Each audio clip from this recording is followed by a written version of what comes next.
Hello po, magandang gabi. Samahan niyo po ako magluto ng aming ulam ngayong gabi ng adobong manok. Tuturuan ko po kayo kung paano magluto ng masarap at simple na adobong manok. Unahin po natin ay initin muna natin ang ating kaserola o anumang lutuan nyo. Tapos lalagyan po natin ng mantika kapag mainit na.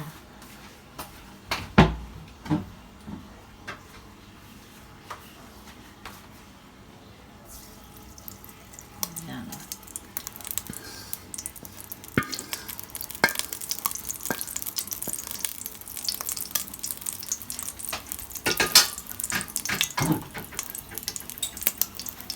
Yang mantika na po yan ay gamit ko po kanina nung nagprito ko ng itlog.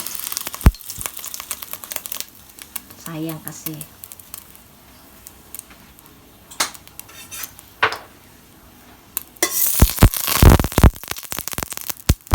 Lalagay na po natin ang ating bawang.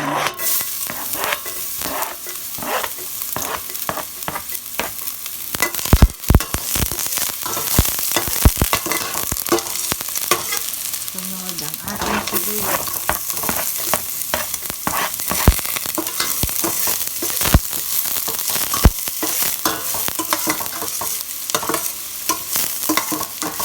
Lutuin natin ng maayos para masarap.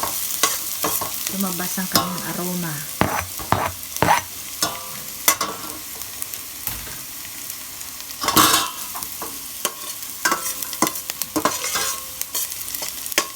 Ayan. Kapag mapula-pula na, ilagay na natin ang ating chicken.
Ayan, hintay po natin siya maluto.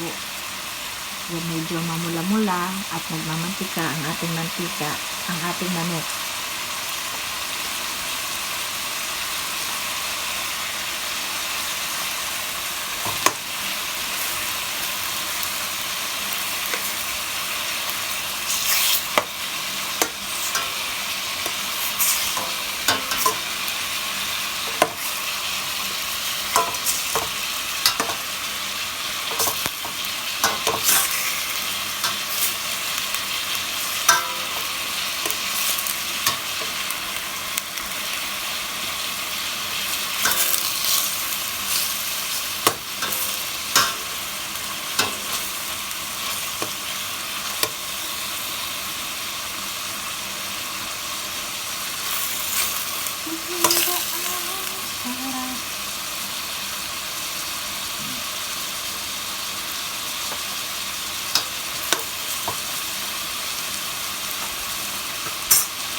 Medium cook lang po kailangan na apoy nyo, wag po malakas.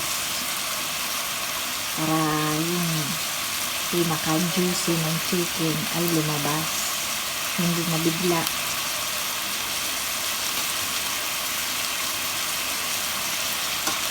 Lahat ng bagay ay hindi dapat minamadali.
Hintayin po natin siya na mamula-mula at magmamantika ang manok.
Napula-pula na ang ating manok.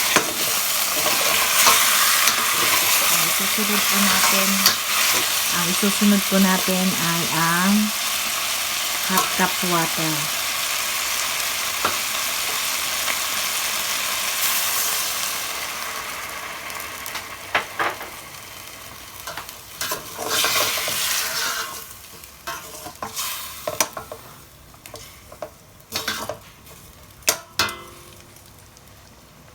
At ang ating toyo.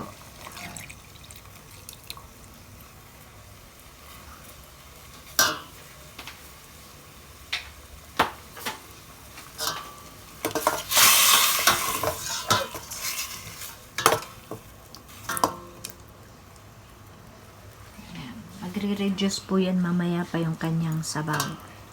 Sisip-sipin ng manok. Lalagay po tayo ng paminta.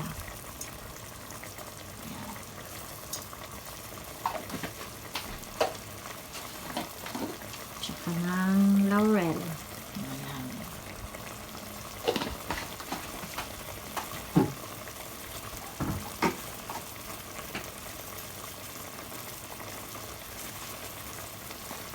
Lahitin tayo ng medyo maanghang. Yan. Para medyo may anghang-anghang.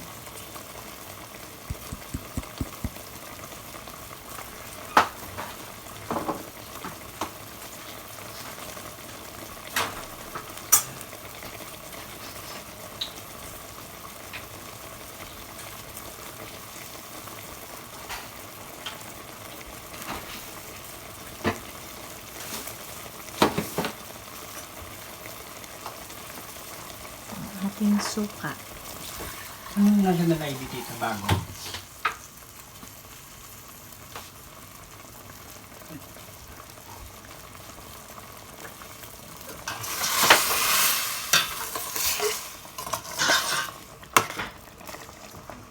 Slow cook lang po para hindi mabigla at mag-combine ang lahat ng timpla. Ganyan po ako magluto. Lahat hindi ko minamadali. Medium cook lang, medium fire lang ang laging ginagamit ko. Consume na rin yun sa gas.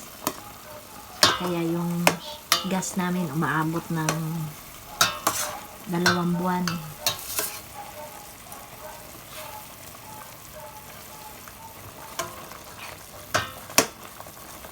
Dahil hindi ko nilalaksan lagi ang apoy. Pag ako nagluluto, lagi lang ako medium fire. Ayan po. Balikan po natin mamaya dahil magre-reduce pa yan ang kanyang sabaw.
Balik na rin natin.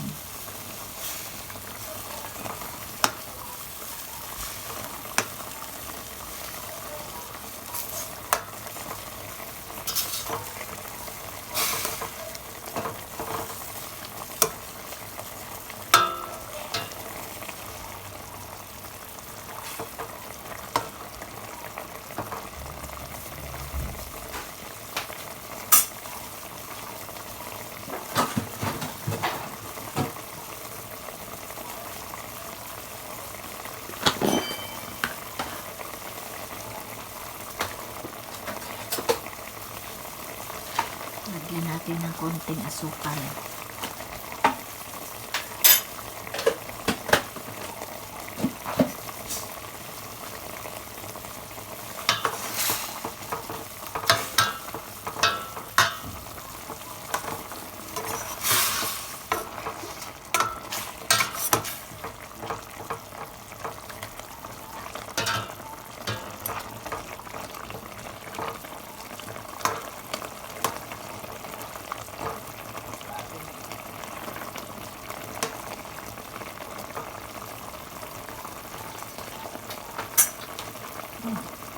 Sarap-sarap na.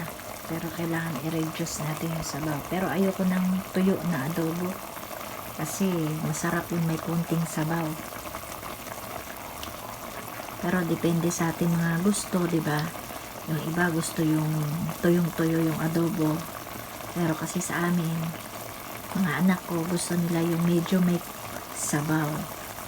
Masarap kasi ilagay sa kanin.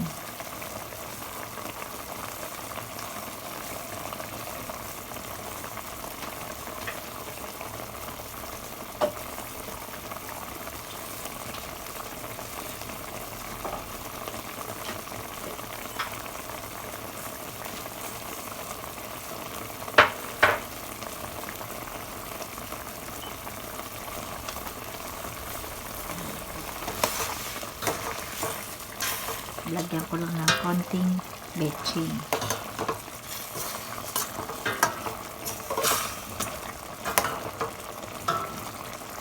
Konti lang.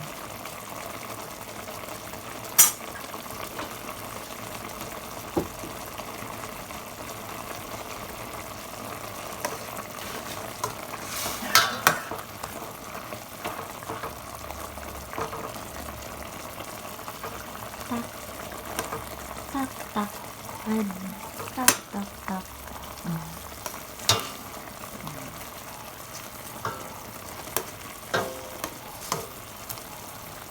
Balik na rin natin para yung kabila ma-absorb na yung lasa ng timpla ng ano.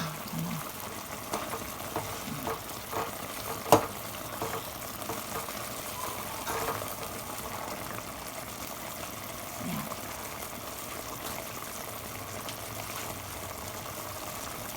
Mamaya na natin tikman.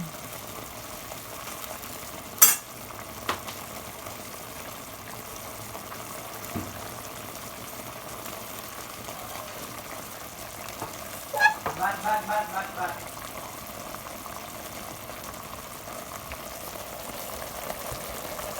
Nagre-reduce na po siya ng sabaw. Nakita niyo po. Napakasarap po. Napakayami. Napakasimple lang po gawin sa mga hindi marunong magluto at nag-umpisa pa lang magluto. Ayan po, ito simpleng recipe lang po. Ay talagang masarap.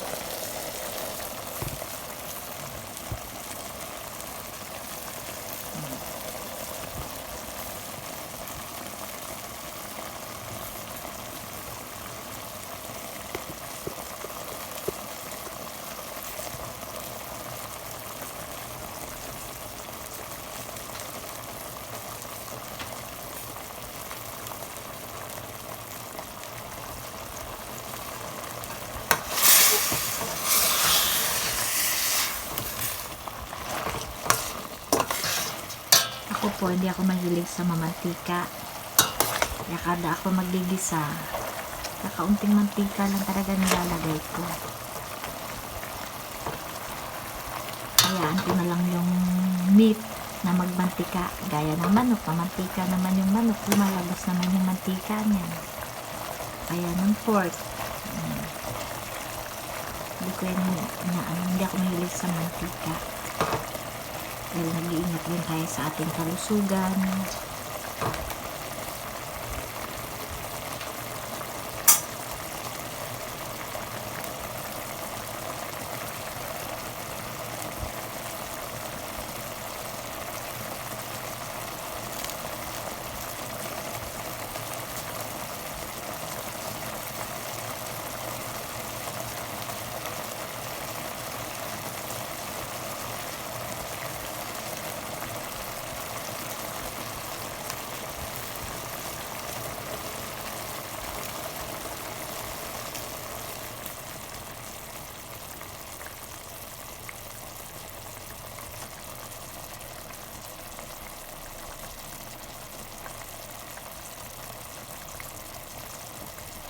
Nakikita niyo po ba na nagmamantika na siya ng kusa?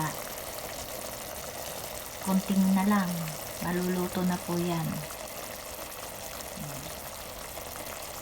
Ayaw ko nang mato yung adobo. Gusto ko yung medyo may sabaw-sabaw. Kahit mga anak ko, ayaw nila ng tuyong adobo kasi masarap sa kanin yung sabaw ng adobo.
Lapit na maluto.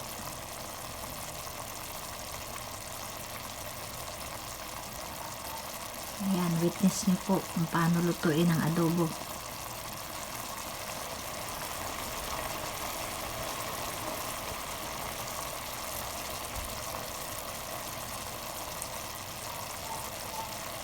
Sinamahan niyo po ako sa pagluluto ng aming ulam na hapunan, adobong manok. Maraming salamat po. Sana po ay inyong i-subscribe ako at i-like. At tapusin niyo po ang panonood. Tsaka panoorin niyo pa po yung ibang video ko.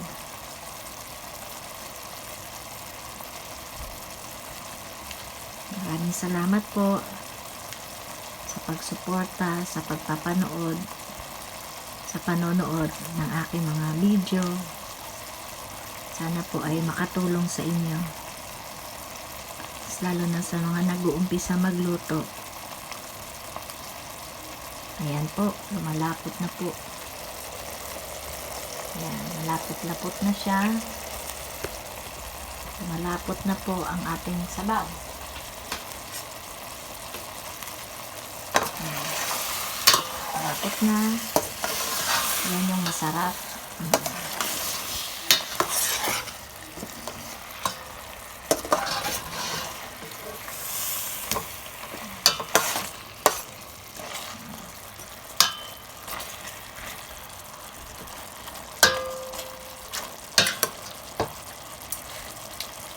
Sarap.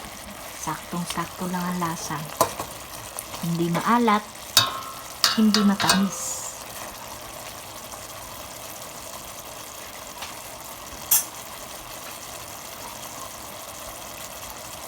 Ito, napakasarap.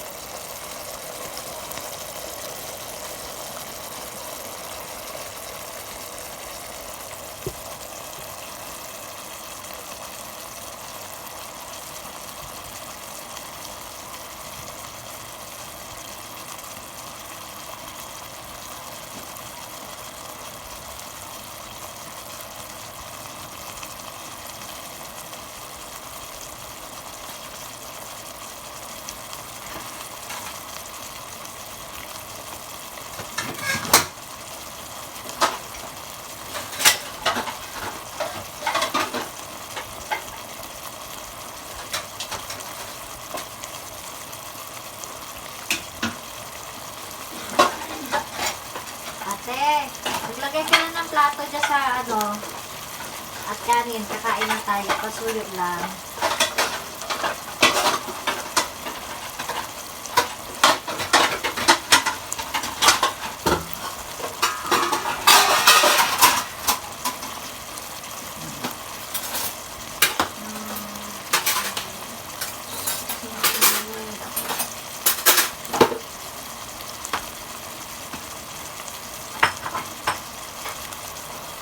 Ayan, ang sarap-sarap. Nakita niyo po ba? Tagang, ayan po. Tingnan niyo yung sabaw niya. Para siyang, papatayin na po natin ang ating apoy. Dahil ito na po ang ating adobo.